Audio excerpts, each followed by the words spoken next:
Gracias por escuchar los mensajes de la Iglesia Bautista de Santa Ana. Para más información, visítenos en la web en santaanabaptist.org.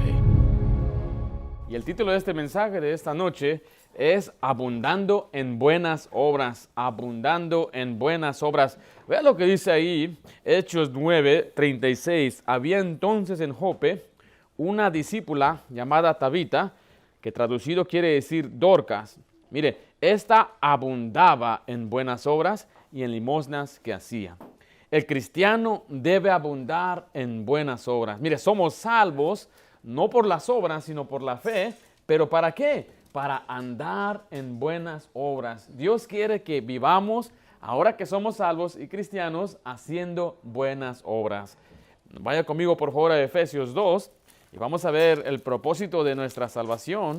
Es para que ya andemos haciendo buenas obras. Efesios 2, dice así la Biblia en el versículo 8, pasaje que citamos mucho aquí en nuestra iglesia, dice: porque por gracia sois salvos por medio de la fe, y esto no de vosotros, pues es don de Dios, no por obras, para que nadie se gloríe. La salvación es por fe, no es por obras. Pero observe el siguiente versículo: porque somos hechura suya, creados en ¿quién dice ahí? En Cristo Jesús. ¿Para qué? Para buenas obras, las cuales Dios preparó de antemano para que anduviésemos en ellas. Esa frase, hechura suya y creados en Cristo, habla de la regeneración y el nacimiento nuevo. Cuando una persona llega a Cristo por la fe, ahora nació, es hechura de Dios, es creación, nueva creación de Dios, pero tiene un propósito: andar en buenas obras. Y Dios las preparó de antemano para que anduviésemos en ellas. Ahora la pregunta es, ¿qué es una buena obra? Porque muchos piensan que hacen buenas obras. Y dicen, pues es que yo hago buenas obras en mi escuela, hago buenas obras en el vecindario. Bueno, las buenas obras se hacen cuando lo hacemos para agradar a Dios. En Hebreos 2:13 dice así, vaya conmigo, Hebreos 13:21. Hebreos 13:21. Ahorita hay un gran partido donde hay millones y millones de personas mirando el partido de fútbol americano. Y al terminar, el ganador va a decir, yo le doy gracias a Dios que me ayudó. Pero Dios no ayuda en esos casos. O sea, hay gente que gana premios de música y quiero dar gracias a Dios porque Él me ayudó y lo hice para Dios. No, se equivocan. Uno no puede echar un golazo para Cristo, eso no existe. O sea, no hay tal cosa como que voy a noquear en el nombre del Señor. No se trata de eso. Digo eso porque hay mucha gente, son cristianos y tienen buenos motivos y tal vez quieren dar a conocer a Dios, pero Dios nunca nos ha llamado a andar a hacer ese tipo de obras. Las obras que Dios nos manda son se trata de hacer lo que a Él le agrada, obedeciendo su palabra y sus mandamientos. Hebreos 13, estamos ahí. Dice el versículo 20. Y el Dios de paz, que resucitó de los muertos a nuestro Señor Jesucristo, el gran pastor de las ovejas, por la sangre del pacto eterno, mire lo que dice el 21, os haga aptos, mire, en toda obra buena, para que hagáis, ¿qué cosa? Su voluntad. Mire, haciendo Él en vosotros lo que es agradable delante de ¿quién? Él mismo, o sea, del Dios Padre, por Jesucristo, el cual sea la gloria por los siglos de los siglos. Amén. Entonces las buenas obras son las cosas que son las cosas que le agradan a Él. Son las cosas que a Él le traen placer. Pero dice que Él las hace en nosotros para Él. O sea, una persona no puede decir, estoy haciendo este juego, estoy haciendo esta obra para la gloria de Dios. Si Dios no la pidió, entonces no agrada a Dios, no es una buena obra. Vaya conmigo a Colosenses, por favor. Si usted quiere saber cómo agradar a Dios y cómo hacer buenas obras, bueno, Dios nos explica en Colosenses cómo lo podemos hacer. Vemos la petición de Pablo en el versículo 9, por lo cual también nosotros, desde el día que lo oímos, no cesamos de orar y de pedir que seáis llenos de, ¿qué dice ahí? Del conocimiento, ¿de quién? De su voluntad, dice, en toda sabiduría e inteligencia espiritual. Después dice, para que andéis como es digno del Señor, agradándole en todo, llevando fruto, ¿en qué cosa? En toda buena obra y creciendo en el conocimiento de Dios. Mire, la voluntad de Dios es que usted conozca su voluntad de Él. Y cuando usted conoce su voluntad, usted va a saber cómo andar, cómo es digno de Dios, llevando fruto entonces en buenas obras. Esa es la bendición, que cuando usted hace buenas obras, Dios le da fruto, o sea, le da bendición. Alguien dijo esto: las obras no nos llevan al cielo, pero sí nos llevamos nuestras obras al cielo. El fruto de las obras. Y qué bendición es que Dios nos anima a que hagamos buenas obras. Y Él nos da incentivo.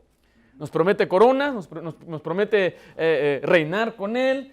Si somos fieles aquí, reinaremos junto con Él. Y hay gente que dice: no, yo lo hago nada más por amor a Dios. Bueno, Dios mismo nos dio el incentivo. Y qué bendición que un día podemos reinar. Alguien nos decía bromeando: cuando yo esté en la presencia de Dios, yo quisiera pues que el Señor me tomara en cuenta para algo más allá. Y digo que tuvo un sueño, un tremendo sueño, y empezó a usar hermanos de la congregación. Lo voy a hacer yo nada más por broma. Cuando llegó al cielo, dice que vio de pronto al hermano Miguel en una bicicleta. Y dice: oye, ¿qué está pasando? ¿Por qué está en la bicicleta? Le dije: es que aquí en el cielo, depende de su fidelidad al Señor, la recompensa era en qué vas a andar. Y pues él fue fiel y Dios le dio una bicicleta. De pronto vio al hermano Josué que venía en una patineta. Y este hermano Josué, pero venía bien contento y bien feliz. ¿Por qué está feliz? Dice: es que yo acabo de ver al hermano Cocina en un burro por ahí. Yo sé que así no va a ser en el cielo, pero el Señor sí nos da incentivo para que le echemos ganas. Miren, nosotros que hemos trabajado tal vez en ventas, nos pagaban un salario, pero aquel incentivo nos motivaba. $50 para el que vendiera más. Esos 50 no importaba, vendías mucho. Y Dios dice: haz las obras, haz muchas obras. Yo te voy a bendecir, te voy a dar mucho fruto, te voy a dar muchas bendiciones en la vida que sigue. Así que hagamos buenas obras, abundemos en buenas obras. Tito 3:14, por favor. La Biblia nos manda que nos ocupemos en buenas obras, que no seamos ociosos. Tito 3. Sabemos que es un ocioso, ¿verdad? Hay mucha gente que es ociosa al día de hoy. No se ocupan en nada, ni su mente se ocupa en nada. Simplemente la están pasando. No son productivos. No están haciendo nada, no están haciendo un impacto en ningún lugar. Tito 3:14 dice: y aprendan también los nuestros. ¿A qué dice ahí? A ocuparse en buenas obras. A ocuparse en buenas obras para los casos de necesidad. Para que no sean sin, ¿qué dice ahí? Sin fruto, de nuevo dice la palabra de Dios. Así que las buenas obras es algo que se aprende. Aprenda a ocuparse en buenas obras. Una de las maneras que usted va a ser estimulado a las buenas obras es viniendo a la iglesia. Por eso dice que no debemos dejar de congregarnos como algunos tienen por costumbre, sino que debemos considerarnos unos a otros para estimularnos al amor y a las buenas obras. Lo dice Hebreos 10:24. Déjele una pregunta: ¿abunda usted en buenas obras? ¿Usted desea abundar en buenas obras? ¿Quisiera usted ser conocido por una persona, o sea, tal vez delante de Dios, por un cristiano que abunda en buenas obras y tener mucho fruto? Bueno, en este pasaje, regresando ahí a Hechos, vamos a ver a una mujer que fue identificada como una mujer que abundaba en buenas obras. Veremos 3 marcas de esta mujer. En primer lugar, la Biblia dice que era una discípula. Era una discípula. Hechos 9:36 dice: había entonces en Jope, ¿qué dice ahí? Una discípula llamada Tabita. Yo he escuchado muchas personas llamarla ya Dorcas. Y bueno, su nombre también traducido es Dorcas. Pero yo creo que el mejor nombre apropiado para ella es Tabita. Porque vea lo que dice el versículo 40. Entonces, sacando a todos, Pedro se puso sobre sus rodillas y oró, volviéndose al cuerpo y dijo: Tabita. Entonces, Pedro se refirió a ella como Tabita. Nada más observe la escena de esta mujer. Es una mujer, no nos da la edad. Nos dice que se enfermó y ella se murió. Entonces fueron a traer a Pedro para que hiciera algo. Y él oró y Tabita resucitó. Es una tremenda historia. Pero entre ver el poder de Dios no vamos a hacerlo a un lado, pero nuestro enfoque es esta mujer. ¿Por qué fue resucitada? Bueno, en primer lugar vimos que es una discípula. La palabra discípulo en la Biblia no es una palabra a la ligera. Porque podemos decir: ya, yo soy discípulo de Cristo. Porque la definición sencilla de discípulo es un aprendiz. Y muchos han dicho: yo soy discípulo de Cristo. Pero Jesucristo mismo tiene unos requerimientos muy altos para ser su discípulo. Vaya conmigo a Lucas 14, 27, por favor. Vamos a ver algunos pasajes ahí en Lucas y vamos a ver lo que Jesús llama un discípulo. Entonces, si Jesús dio un criterio para ser discípulo y vimos que la Biblia misma le llamó a Tabita discípula, esto no es algo que debemos tomar así nada más pasando. Era una tremenda mujer de Dios. Abundaba en muchas obras buenas porque era discípula. Estamos en Lucas 14, 27. El que no lleva su cruz y viene en pos de mí, ¿qué dice ahí? No puede ser mi discípulo. ¿Ve? Esta mujer, entonces, para poder ser llamada discípula de Cristo, tenía que aprender a negarse a sí misma. Eso es lo que significa tomar su cruz. Vaya conmigo a Lucas 9, 23. Uno debe tomar su cruz voluntariamente. Lucas 9, 23. Dice el versículo 23, y decía a todos, si alguno quiere venir en pos de mí, niéguese a sí mismo, tome su cruz, ¿cuándo? Cada día y sígame. Esto es poner a Dios primero. Esto es poner los deseos y valores que Dios nos manda antes que los deseos y los valores terrenales. Aún con nuestros familiares, aún con nuestros padres. O sea, el negarse a sí mismo es un mandato de Cristo para ser su discípulo. Es una marca. Decir, yo me niego a mí mismo, yo no busco lo mío, busco lo de Dios. ¿Por qué abundaban muchas obras esta mujer? Porque se negaba a sí mismo. Era una discípula. Vaya conmigo a Lucas 14, 26. Note que es voluntario. Si alguno dice, Dios no nos va a forzar a seguirle ni nos va a forzar a ser sus discípulos. Lucas 14, 26 dice de esta manera, si alguno viene a mí, mire, y no aborrece a su padre y a madre y mujer e hijos y hermanos y hermanas, y aún también, ¿qué cosa? Su propia vida, no puede ser ¿qué? Mi discípulo. Esto habla de una devoción hacia Dios. Decir, Dios, tú eres primero, eres más importante, miren la lista, que mi padre, que mi madre, que mi esposa, que mis hijos, que mis hermanos, que mis hermanas, eres más importante que aún mi propia vida. Si usted puede decir que Dios es primero antes que todas estas personas, entonces usted puede llamarse discípulo de Cristo, discípula de Cristo.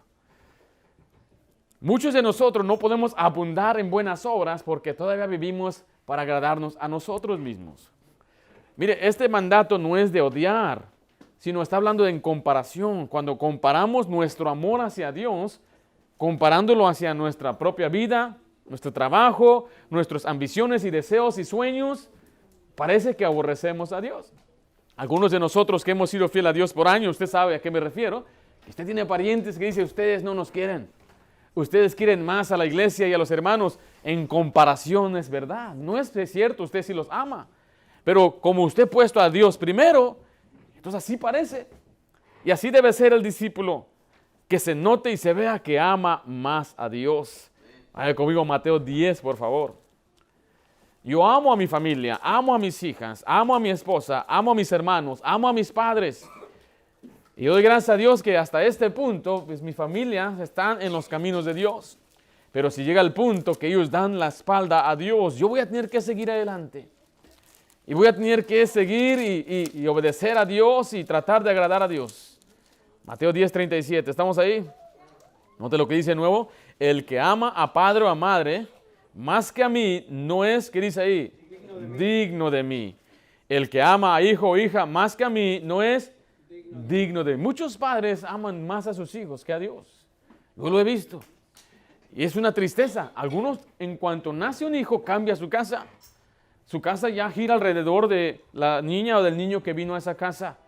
Entonces aún la madre ya no tiene el mismo afecto al esposo porque ya la niña tomó el primer lugar. Yo les he dicho que en la mayoría de los hogares en Estados Unidos los niños deciden qué se come para desayuno. Los niños deciden a dónde vamos a ir al restaurante. Los niños deciden qué película van a ver o a dónde van a ir porque se les ha dado tanta atención que el niño escoja y se sienta feliz y contento. ¿Verdad que no van así con usted? Ahí están los frijoles, no quiero, pues no hay otro. ¿Verdad? Y tenía que enseñar al niño a respetar y a comer lo que se le ponía, pero no Ahí no quiere cereal, ahora que quieres, quiero eso, tampoco eso, y ahí está uno. No. Los niños no deben gobernar nuestra casa. Usted debe amar más a Cristo y enseñarle al niño a seguir a Cristo también. Y decirle, aquí en la casa vamos a comer esto y aquello, pero no quiero comer brócoli. Amén, hermanitas.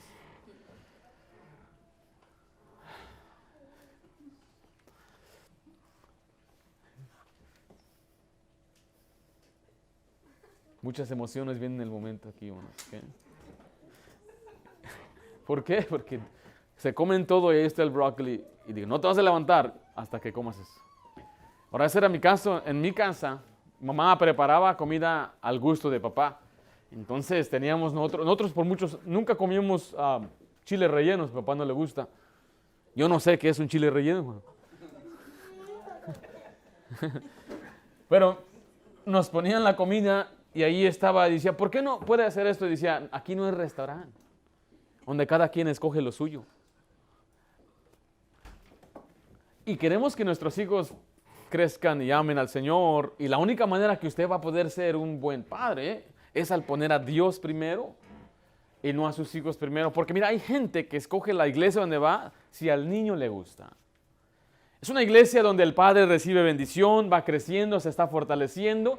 Y hacen preguntas como esta, ¿y qué programas tienen para niños? ¿Y qué juegos hay para niños? ¿Y qué podemos? ¿Te gustó la iglesia? Es que no le gustó al niño la iglesia. Pero usted está siendo fortalecido. Sí, es lo que necesita el niño, un padre fortalecido. Un padre que crezca en el espíritu. Porque la iglesia no debe ser un centro de diversión.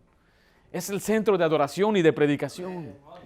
Y debe ser un lugar donde el niño aprenda a sentarse y a escuchar al predicador. Porque los centros de diversión descarrean al niño cuando ya crece 16, 17 años y dice, no, pues es que ya me van a graduar con los viejos. Ya no quiere entrar con los adultos, entonces se desaparece de la iglesia. Esto no es algo que yo me inventé. Es algo que está documentado, es algo que muchos pastores están peleando. ¿Qué hacemos? Se nos está yendo la gente porque desde una edad temprana los sacaban y decían, estás separado. Nunca estuvieron adorando con papá, nunca escucharon a papá decir amén, nunca escucharon a papá cantar, nunca escucharon a papá estar allí, orar y estar en el servicio, porque toda su vida, desde la guardería a la iglesia infantil, a la iglesia de jóvenes, nunca estuvieron juntos. Pero nuestras iglesias, según la Biblia, es para todos. Se tiene que estamos todos juntos. Pero dice, mis hijos están aburridos. Es mejor que estén aburridos. Está bien. Algún día les va a gustar. Yo me acuerdo, yo me aburría también en la iglesia. Tenía 7 años. Yo me empezaba a imaginar muñequitos por todos lugares y me distraía yo. Pero llegó el punto cuando me empezó a llegar y le preguntaba, papá, ¿qué significa lo que dijo? Y papá me dijo, ¿estabas poniendo atención? Claro. Ya estoy entendiendo, me empezó a gustar la predicación. A los 12, 13 años empecé a tener predicadores favoritos. ¿Y cuándo va a venir fulano? Y me gustó cómo predicó él. Ese no me gustó, ese sí me gustó. Entonces nos empezó a encantar la predicación de la palabra de Dios. Por eso usted debe aprender a amar a Dios. Estamos tomando ahorita un entre paréntesis porque estamos viendo que mucha gente quiere ser discípula de Cristo, discípulo de Cristo, pero no ponen a Dios primero en su vida. No puede usted abundar en buenas obras a lo menos que Dios sea primero en su vida. Vaya conmigo a Mateo 10, 24. Debe negarse a sí mismo. ¿Con qué fin? Con el fin de servir a Cristo. Mateo 10, 24. Nuestra meta es servir a Cristo. Y esto es lo que hacía Tabita. Tabita era una discípula. Y una de las marcas de un discípulo es que sirve a Cristo. Mateo 10. ¿Estamos ahí? Dice el 24 de esta manera. El discípulo no es mayor que su maestro, mire, ni el siervo más que su señor. Aquí pone en una misma frase el discípulo y el siervo.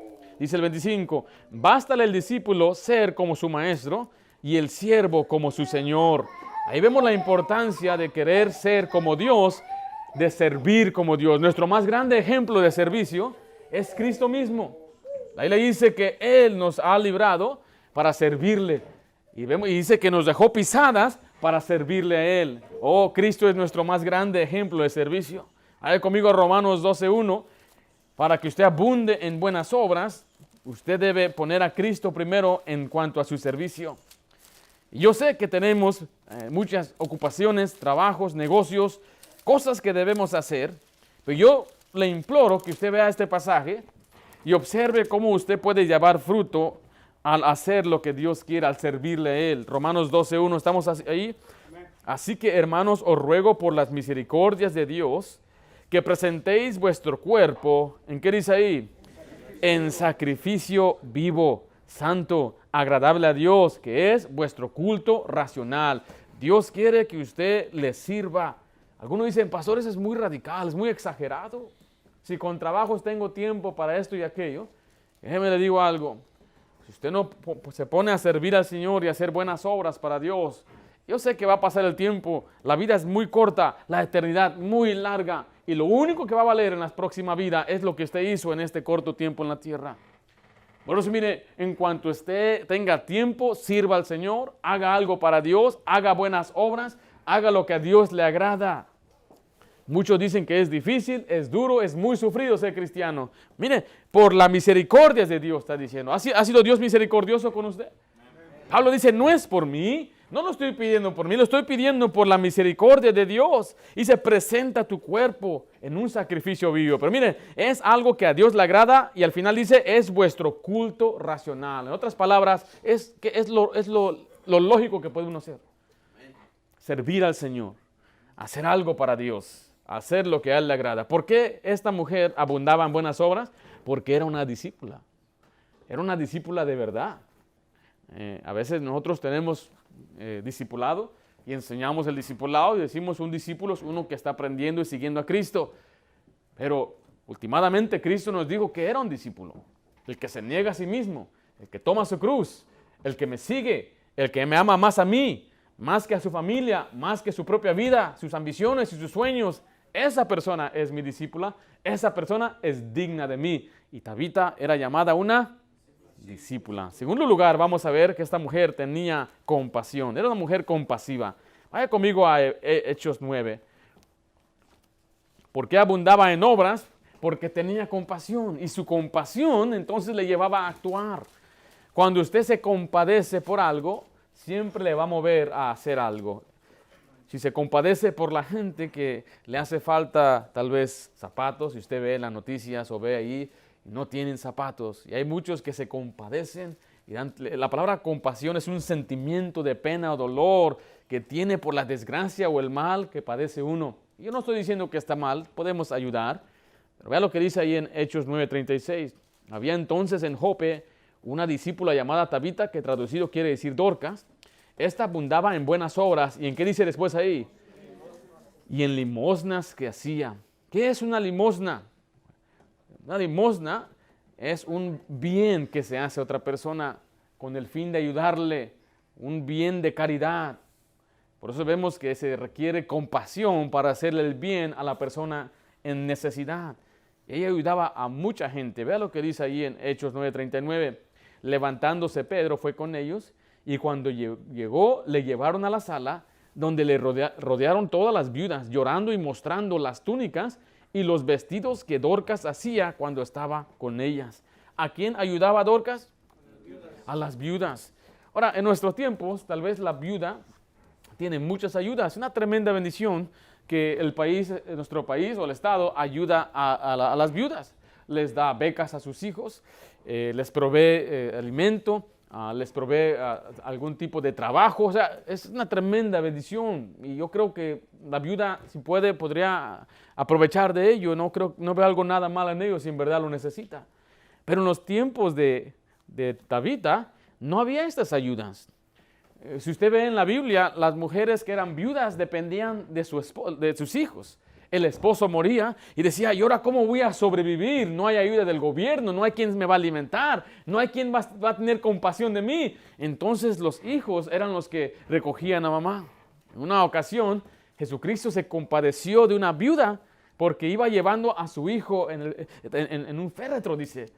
Y estaba llorando y él fue y lo levantó porque era su vida, su hijo, su ayuda.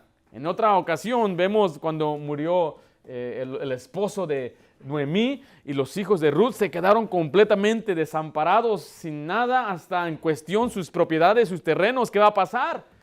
Entonces el ser una viuda era una gran necesidad y esta mujer tenía compasión, estaba consciente de la necesidad de los que estaban a su alrededor y su compasión la llevó ¿a qué?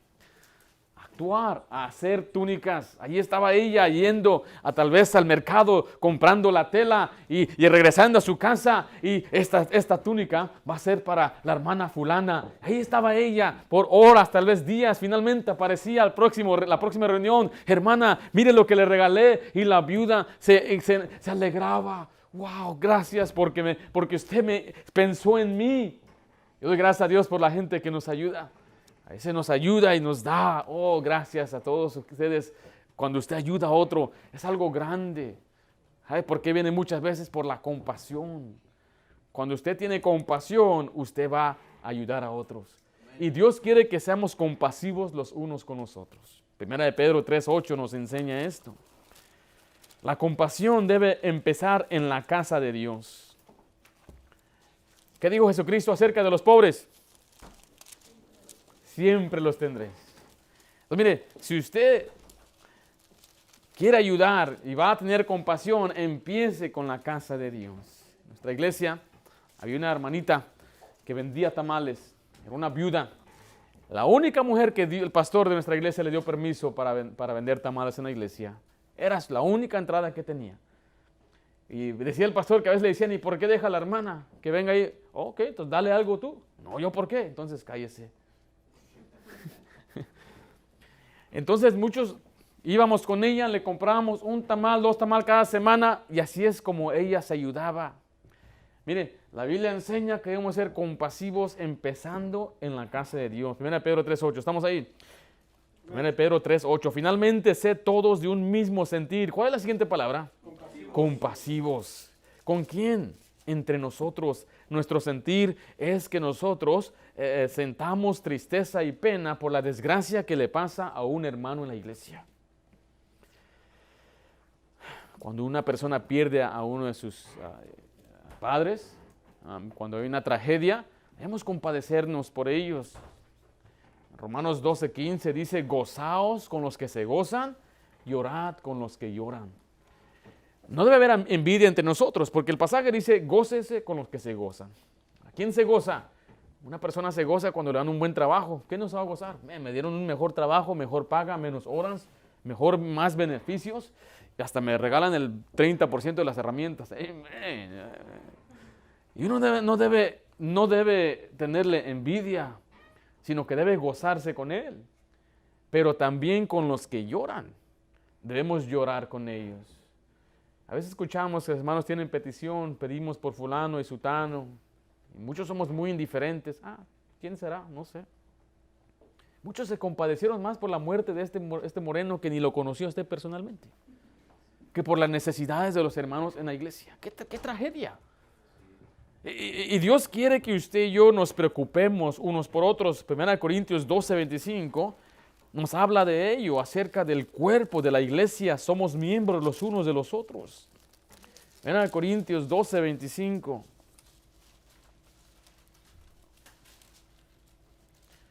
Aquí Pablo en el contexto compara la iglesia como un cuerpo compuesto de muchos miembros. Está usando el cuerpo humano como ejemplo.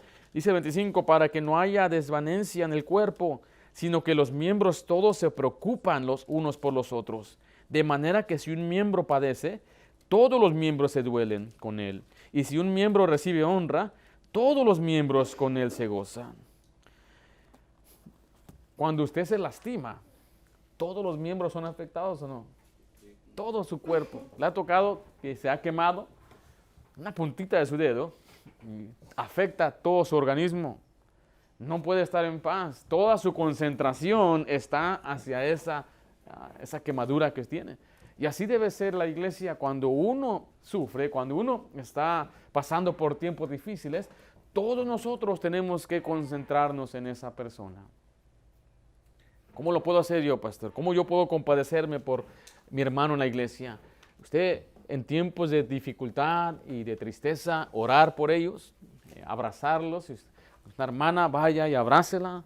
Puede mandarse un mensaje por mensaje de texto, una llamada, una carta, visitar. Tal vez si se encuentra en un aprieto puede ir usted al mercado. No anuncie, no tiene que hacer trompeta, dejar a todos los hermanos. Hermanos, voy a ir a ayudarles. Usted vaya y hágalo.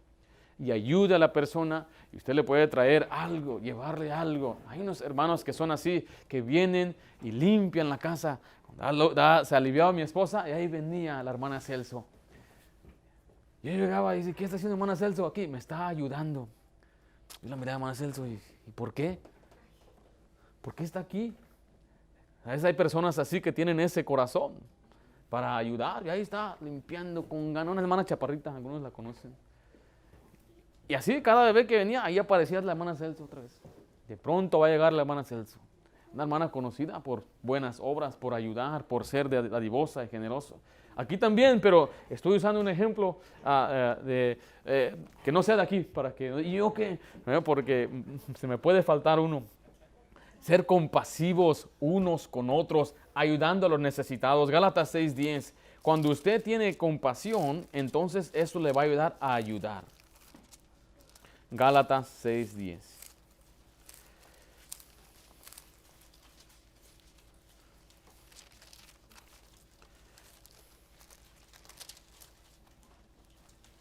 Así que, según tengamos oportunidad, hagamos bien a todos, mayormente a quien dice ahí, a los de la familia de la fe. 1 de Juan 3:17, miren lo que dice la Biblia aquí. 1 de Juan 3:17.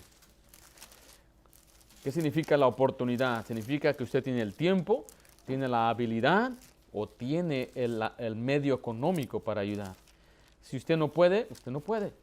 Está bien, a nadie se le pide que haga lo que no puede hacer, pero Dios le está pidiendo, nos pide a nosotros si en algo podemos ayudar. 1 de Juan 3:17, pero el que tiene bienes de este mundo, ¿qué son los bienes de este mundo? ¿Qué piensa usted que es eso? Algo, una posesión, algún dinerito, ¿verdad? Dice, pero el que tiene bienes de este mundo y ve a su hermano tener necesidad, mire, y cierra contra él, ¿qué cosa? Su corazón. ¿Cómo mora el amor de Dios en él? O sea, hay algunos que le llaman tacaños, ¿verdad? Le llaman a ellos codos. Pero Dios dice, es uno que cierra su corazón. Ve la necesidad, no le interesa. Tiene bienes en este mundo. Pero Dios quiere que ayudemos a los necesitados. Ahora, esta mañana les presenté una oportunidad para ayudar a gente que está en necesidad.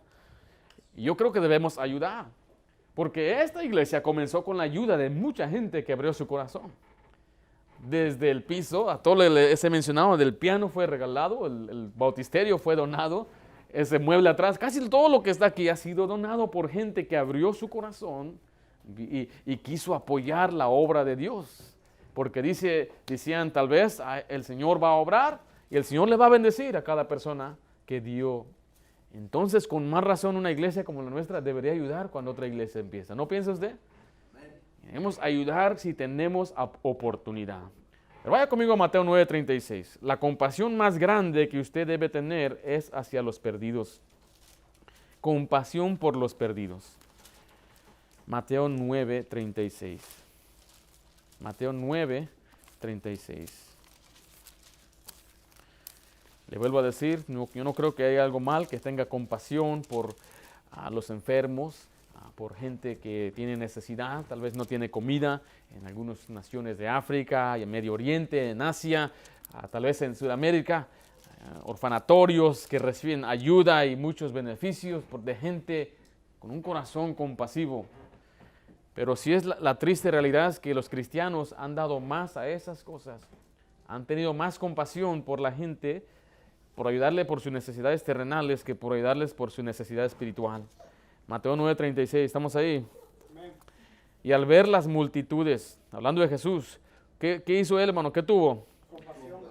Tuvo compasión de ellas, porque estaban desamparadas y dispersas como ovejas que no tienen pastor. 37 dice, entonces dijo a sus discípulos, a la verdad la mies es mucha, mas los obreros pocos.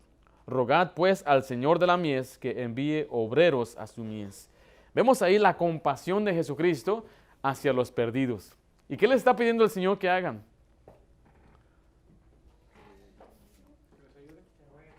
Que rueguen al Señor de la mies, que envíe, ¿qué cosa? Obreros. ¿Y sabe qué pasa cuando usted tiene compasión por los perdidos y usted ora, Señor, hay una gran necesidad, ruego que mandes obreros? De pronto decir, ¿por qué yo no? El que ora por los perdidos siempre va a ir después. Por eso el Señor dice eso, orar, rogar al Señor de la mies que envíe obreros a su mies. Pero dice el 36, mire, y al ver las multitudes, ¿qué le llevó a Jesucristo a tener compasión? Él vio. Lo que él vio afectó su corazón. Cuando usted vaya manejando por las calles de su casa o aquí por cerca de nuestra iglesia y usted ve un sinfín de personas, ¿qué siente en su corazón? Cuando usted los ve, algunos de ellos que van el domingo rumbo a un salón, a un templo, están perdidos. Cuando usted pasa por un parque y ve ahí a muchos ahí jugando y divirtiéndose, aparentemente están contentos, pero usted puede ver sus almas.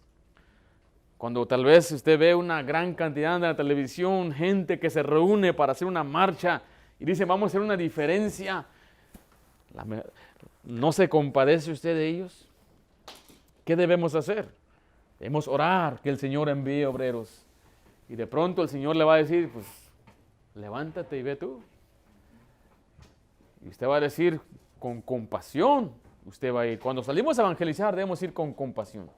Porque también hay quienes van y no les importa. Pues yo estoy aquí porque el pastor dijo, no. Debemos ir por tener compasión por las almas. Entonces esta mujer era una tremenda mujer, discípula, ¿verdad? Daba fruto, andaba en buenas obras porque era discípula. Hacía buenas obras porque era impulsada por su compasión. Vaya conmigo allí a regresar a Hechos 9. Vemos que esta mujer hizo un impacto, tenía influencia. Muy influyente esta mujer. Pero no de la manera que nos imaginamos aquí. Vamos a leer la historia del 37-42. ¿Estamos ahí? Esta mujer se enfermó. Aconteció que en aquellos días enfermó y ¿qué? Y murió. Ahora, no sabemos por qué murió, no sabemos cuántos años tenía, no sabemos si era casada, no sabemos si era una mujer de nobleza, si tenía prestigio, si tenía dinero, no sabemos nada. Lo que sabemos es que enfermó y murió. Pero vea la gente que está involucrada o envuelta en su vida. Después, ¿de qué dice ahí? De lavada, la pusieron en una sala. Entonces vemos ahí que alguien la tuvo que preparar, prepararon su cuerpo, para poder, primeramente la iban a velar, me parece, un momento, después la iban a poner en el sepulcro. 38 dice, y como Lida estaba cerca de Jope, los discípulos oyendo que Pedro estaba ahí, le enviaron 2 hombres a rogarle, no tardes en venir a nosotros. Levantándose entonces Pedro, fue con ellos, y cuando llegó, le llevaron a la sala, donde le rodearon todas las viudas llorando, y mostrando las túnicas y vestidos que Dorcas hacía cuando estaba con ellas. Entonces, sacando a todos, Pedro se puso de rodillas y oró, y volviéndose al cuerpo, dijo, Tabita, levántate. Y ella abrió los ojos, y al ver a Pedro se incorporó, y él, dándole la mano, la levantó. Entonces, llamando a los santos y a las viudas, la presentó viva. Esto fue notorio en todo Jope, y muchos creyeron en el Señor. Pues mire, observe la escena. Tabita se muere, y ya la tienen ahí en una sala. Y escucharon, oye, Pedro está cerca. Está en una ciudad que se llama, ¿cómo se llama esa ciudad? Lida. Está en Lida. Entonces ellos, dicen, manden a traer a Pedro. Y enviaron a 2 hombres y encontraron a Pedro. Y le dijeron, Pedro, no tardes en venir a nosotros. Ven para acá. Ahora, ¿por qué lo trajeron? Yo pienso que lo trajeron para verla a ella, porque dice que en cuanto vino, ¿a dónde lo llevaron? ¿Sí ve lo que dice ahí la Biblia? Dice en el versículo 39, levantándose entonces Pedro fue con ellos y cuando llegó, ¿le llevaron a dónde? A la sala. Observe, esta gente tal vez tenía la esperanza de que Pedro iba a resucitar a Tabita. Nunca se había oído un apóstol resucitar a Tabita, nunca no había sucedido. Hasta este punto solamente Jesús había resucitado a personas que habían muerto. ¿Por qué lo trajeron? ¿Se acuerda cuando se habían enfermos y mandaban, Jesús, trae, se enferma mi hijo, mi siervo está enfermo, mi hija está enferma, ven rápido? Pero Tabita ya estaba muerta. ¿Por qué trajeron a Pedro? ¿Usted cree que ellos pensaban que Pedro la podía levantar? ¿Qué pensáis? Yo creo que sí. Y después dice la Biblia que oró Pedro por ella y resucitó. Y muchos creyeron cuando la vieron viva otra vez. Ya habían pasado muchos por la sala. Algunos ni siquiera eran creyentes, pero la habían conocido. No, era una buena mujer. Lástima que se involucró en esa religión, decían algunos de ellos. Y ahí estaba, la veían pobre, triste, muerta. Decían, no, ella fue muy, muy buena con mi tía es viuda y le ayudó mucho. Pero de pronto la ven viva. ¿Cómo se sentiría usted? Ahí estaba viva, entonces la Biblia que muchos creyeron. Ahora, la pregunta que le hago, ¿por qué resucitó? ¿Sabe por qué? Por sus buenas obras. ¿Sí vio esto? Si no fuera por sus buenas obras, ¿usted cree que hubieran mandado a Pedro para que le trajera? No. Si no fuera por sus buenas obras, ¿usted cree que Pedro iba a ver a todas las viudas llorando alrededor de ella? No. Si no hubiera sido por sus buenas obras, ella ya hubiera estado en el cielo para siempre. Y cuando ella despertó, ¿qué pasó? ¿Qué está pasando aquí? Bienvenido a la tierra otra vez, le decían. ¿Y por qué me trajeron otra vez? Por tus buenas obras. Necesitamos Tabitas así en nuestra iglesia que hagan buenas obras. Y Dios fue glorificado. ¿Usted puede ver cuánta gente se involucró para que esta mujer volviera a vivir? Ahí están los hombres mandando a traer a Pedro. Cuando lo trajeron, habían mujeres rodeando y todos los discípulos estaban ahí. Aquí está, mira, queremos traerte. Mire, no era una mujer de prestigio, no era una líder, no tenía posición, no era líder en una iglesia, no era líder en un comité, era simplemente una sierva. Abundaba en buenas obras. Y muchas veces, aún las mujercitas que hacen buenas obras impactan más que los pastores. Así que necesitamos a hermanitas que abunden en buenas obras, a varones que abunden en buenas obras, porque el impacto de uno puede ser limitado. Y esta mujer, dice, dejó un tremendo legado que muchos creyeron en él. Dios fue glorificado en su muerte y resucitó. Ahora vamos a ver 1 Pedro 2:12. Usted y yo tenemos que vivir en buenas obras para que Dios sea glorificado. Si dependiera de sus buenas obras, si usted se enferma, ¿lo resucitarían usted? No, pastor, a mí ya me hubieran dejado ahí muerto, ¿verdad? Ni quién iba a llamar al predicador para que me resuciten. Déjenlo que se muera, diría algunos. No. No querían que Tabita se muriera. A mí me impresiona esta historia. Se murió y en vez de decir, pues ya está en la presencia, no queremos que se mueran, vuelvan, haz algo, Pedro. ¿Qué dirían de usted y de mí? Qué bueno que murió. Ya que no, ¿verdad que no? Yo nunca diría eso de nadie, pero tal vez, no sé, ¿qué diría su esposa de usted? ¿Qué diría su esposo? 1 Pedro, ¿estamos ahí? 2:12. Manteniendo buena vuestra manera de vivir, ¿entre quién dice ahí? Entre los gentiles. Esto habla de los inconversos, para que en lo que murmuran de vosotros como malhechores, disculpe, hermanos, para que en lo que murmuran de vosotros como de malhechores, glorifiquen a Dios en el día de la visitación, al considerar, ¿qué cosa? Vuestras buenas obras. Mira, hay quienes van a murmurar de nosotros, pero usted manténgase en buenas obras, porque en el día de la visitación ellos van a dar gloria a Dios. Hasta los incrédulos van a llegar a Cristo muchas veces por nuestra conducta, por nuestra manera de ser. Ahora, no debe ser la manera principal de evangelizar, pero sí es una manera de atraer a la gente a Jesucristo. Cuando lo ven a usted diferente. En Mateo 5:16 dice la Biblia de esta manera. Mateo 5:16. Que su vida también haga un impacto en este mundo. Que sea como esta mujer que fue influyente por sus buenas obras.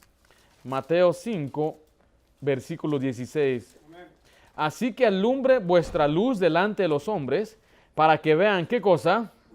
Vuestras buenas obras, mire, y glorifiquen a vuestro Padre que está en los cielos. Que la gente pueda ver sus buenas obras, para que ellos puedan después glorificar a Dios. Que usted sea honesto, íntegro en su trabajo, que sea una persona de respeto y la gente va a glorificar a Dios en usted. Se van a burlar de nosotros muchas veces porque no corremos como ellos, pero también van a después glorificar a Dios cuando vean la consistencia, la persistencia de nuestra conducta. El propósito de las buenas obras es para que Dios sea glorificado. 1 Timoteo 6:18, por favor. 1 Timoteo 6:18. La semana pasada hablamos, me parece que fue la semana pasada, acerca de los ricos. Somos ricos, ¿verdad que sí?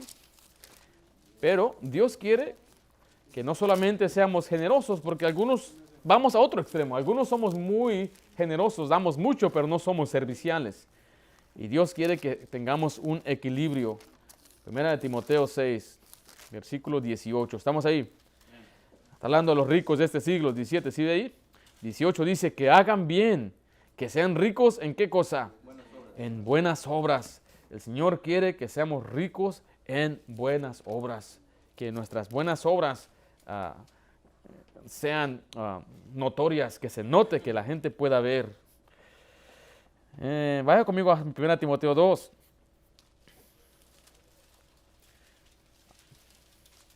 Asimismo que las mujeres, aquí es para las mujeres, aquí hermanitas, es para usted, se atavien de ropa decorosa, con pudor, modestia, no con peinados ostentosos, ni perlas, ni vestidos costosos. Ahora, antes de ir, aquí dice el Señor que hay muchas mujeres que pues tenían una buena apariencia, se vestían bien, se miraban bonitas. Pero Dios dice, yo no quiero que te vistas de lo externo y te preocupes tanto de cómo te ves por afuera. Mire lo que dice la siguiente parte, el versículo 10. Sino con ¿qué? Con buenas obras, como corresponde a las mujeres que profesan piedad.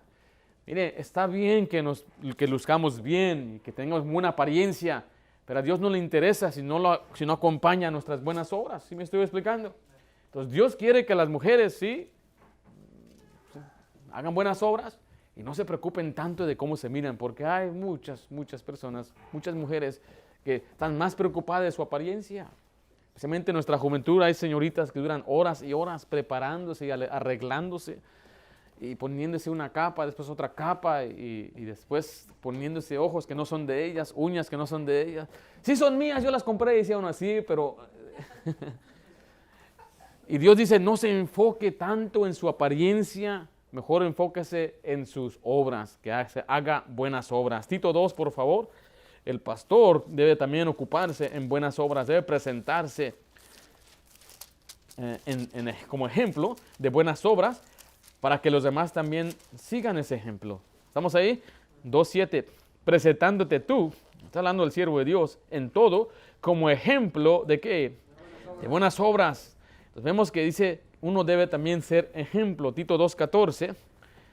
Aquí dice, quien se dio a sí mismo, está hablando ahora del pueblo de Dios, para redimirnos de toda iniquidad y purificar para sí un pueblo propio, celoso de ¿qué? De buenas obras. Vamos a ver el último pasaje, ahí versículo 8, 3:8.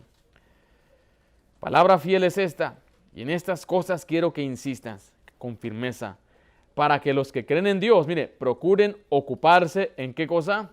En buenas obras. Estas cosas son buenas y útiles a los hombres. Así que Dios quiere que abundemos en buenas obras, para que Él sea glorificado, para que la gente pueda glorificar a Dios, para que también Dios nos dé fruto. Y el ejemplo tremendo que vimos en Tabita. ¿Por qué dio mucho fruto ella? Porque ella primeramente fue discípula de Cristo, se negó a sí mismo y servía a Cristo. Después tenía compasión. Al ver la necesidad de la gente a su alrededor, usted y yo también podemos ser movidos a buenas obras por medio de la compasión. Y por último, vimos que esta mujer tenía una tremenda influencia, no porque tenía una posición, no porque ella era una mujer de nobleza, sino porque fue dada a las buenas obras. Y usted también puede hacer esto si simplemente decide seguir el ejemplo de Tabita. Vamos a orar.